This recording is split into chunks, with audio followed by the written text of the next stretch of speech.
কথা হ'ল যোৱাকালি সন্ধিয়া যি নাৰকীয় ঘটনা সংঘটিত কৰিলে নৰপীক্ষকসকলে যে নাবালিকাক তেওঁলোকে দলবদ্ধ ধৰ্ষণ কৰিছে বুলি ইতিমধ্যে সংবাদ মাধ্যমত বাতৰি প্ৰকাশ পাইছে। আৰক্ষীয়েও কেইজনমানক সন্দেহজনকভাৱে ইতিমধ্যে গ্ৰেপ্তাৰ কৰিছে। গতিকে এই কাৰ্যটোক আমি তীব্ৰভাৱে নিন্দা কৰিছোঁ, গৰিহণা দিছোঁ।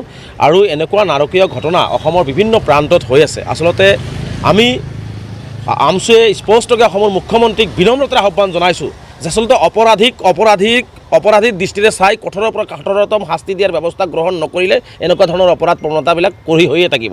আচলতে অসম আৰক্ষী বা গৃহ বিভাগ সম্পূৰ্ণভাৱে বিফল হৈছে।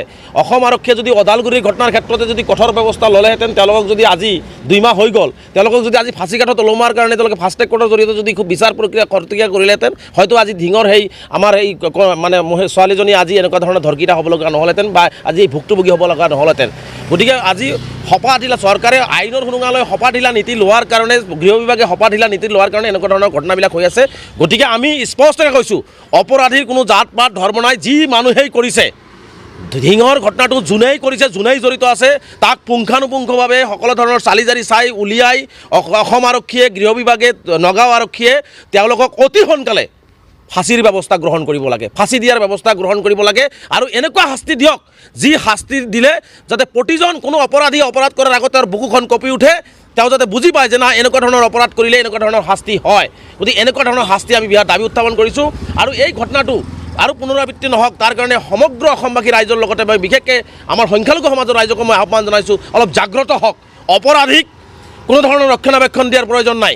অপৰাধীৰ দৃষ্টিৰে দেখি যদি কোনোবাই অপৰাধ কৰিছে, তাক আৰক্ষীৰ হাতত গতাই দি কঠোৰ শাস্তি দিয়াৰ ব্যৱস্থা গ্ৰহণ কৰিব লাগে। আৰু মই নগাঁওবাসী ৰাইজক আহ্বান জনাইছোঁ, ধিংবাসী ৰাইজক আহ্বান জনাইছোঁ, লাহৰীঘাট, মৰিগাঁও, মৈৰাবাৰী সকলো প্ৰকাৰ ৰাইজক আহ্বান জনাইছোঁ যে এই নাবালিকা ছোৱালীজনীক ন্যায় দিবৰ বাবে সকলোৱে আজি সন্ধিয়া ওলাই আহি ইয়াৰ প্ৰতিবাদ সাব্যস্ত কৰিব লাগে। মই আহ্বান জনাইছোঁ নগাঁওবাসী ৰাইজক, মই আহ্বান জনাইছোঁ বিশেষকৈ আমাৰ সংখ্যালঘু সম্প্ৰদায়ৰ, সংখ্যালঘু অধ্যুষিত নগাঁও অঞ্চলৰ সকলো অঞ্চলতে আজি ইয়াৰ প্ৰতিবাদ হওক।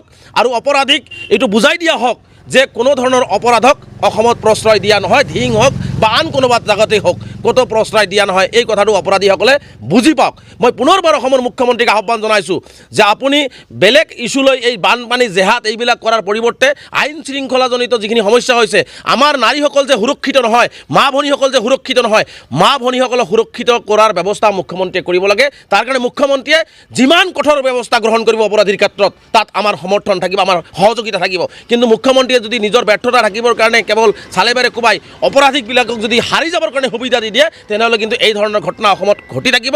সেইকাৰণে কৈছোঁ যে অসমৰ মহিলাসকলৰ সুৰক্ষাৰ কাৰণে সদৌ অসম সংখ্যালঘু ছাত্ৰ আমছুৱে যিকোনো পৰ্যায়ত অপৰাধীসকলৰ বিৰুদ্ধে যুঁজিবৰ কাৰণেও আমি সাজু হৈছোঁ।